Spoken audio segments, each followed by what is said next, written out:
No princípio, Deus criou os céus, a terra e tudo o que neles há. A humanidade foi formada à sua imagem e semelhança, com a missão de cuidar do mundo e refletir sua bondade. Porém, com o passar do tempo, o homem se afastou de seu Criador. A harmonia deu lugar à destruição, e o pecado tornou-se parte integrante da existência humana. O mundo agora era um lugar corrompido. A ganância, a violência e a injustiça tomavam conta. O homem havia esquecido a aliança com Deus, vivendo de acordo com seus próprios desejos e ignorando o propósito divino. Diante desse cenário, o coração de Deus se entristeceu profundamente. Ele decidiu que era hora de agir. Para entender a grandiosidade da história de Noé, é importante compreender o estado do mundo antes do dilúvio. De acordo com o relato bíblico, a humanidade havia se corrompido por completo. A violência era tão comum que a paz parecia um sonho distante. Os mais poderosos oprimiam os fracos, e a ganância consumia até os atos mais simples. Mas o problema não era apenas a violência física. A corrupção era espiritual. O homem havia abandonado a adoração ao Criador e voltado seu coração para ídolos e prazeres momentâneos. A conexão entre o homem e Deus havia sido rompida, e a terra clamava por justiça. Deus viu que a maldade humana havia se espalhado pela terra como um veneno. Ele lamentou ter criado o homem e decidiu que era hora de purificar sua criação. Mas, em meio a tanta escuridão, havia uma chama de esperança. Noé. Noé era diferente. Ele era um homem justo e íntegro, que vivia em comunhão com Deus. Enquanto o mundo ao seu redor mergulhava no pecado, Noé mantinha sua fé inabalável. Ele não se deixava influenciar pela corrupção, e sua vida era um reflexo da graça divina.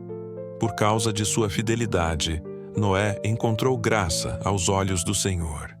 E foi a ele que Deus confiou uma missão extraordinária: preservar a criação e dar à humanidade uma nova chance.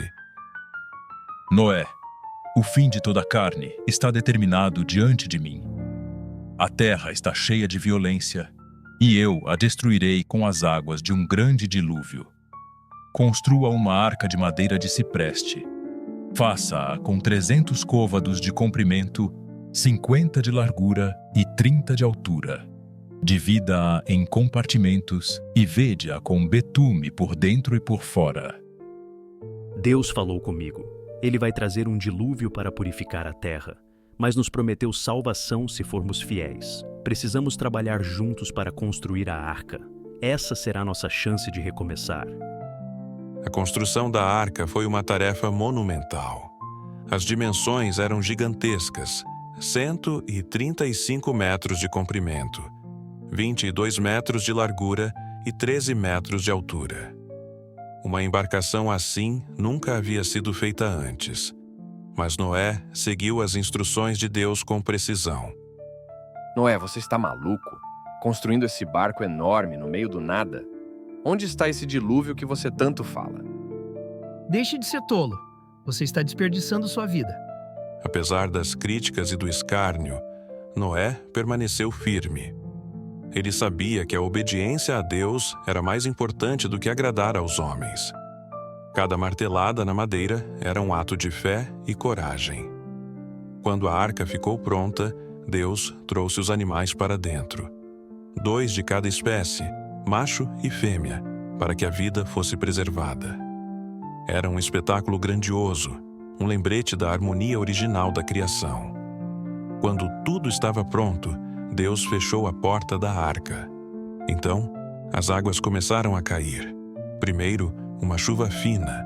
Depois, uma tempestade que parecia não ter fim. Durante 40 dias e 40 noites, as águas cobriram a terra, destruindo tudo que existia. Esse não era apenas um ato de destruição, mas de renovação. Era o início de uma nova chance para a humanidade e para toda a criação. E no centro disso tudo estava a arca, protegendo aqueles que confiaram em Deus.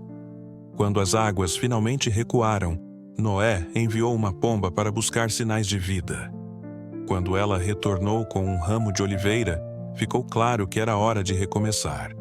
Estabeleço minha aliança com vocês e com todos os seres vivos. Nunca mais destruirei a terra com um dilúvio. Este arco no céu será o sinal da minha promessa eterna. A história de Noé nos ensina que, mesmo nas maiores tempestades, há sempre esperança. Que possamos lembrar que a fé, a obediência e a confiança em Deus são capazes de nos guiar para um novo começo.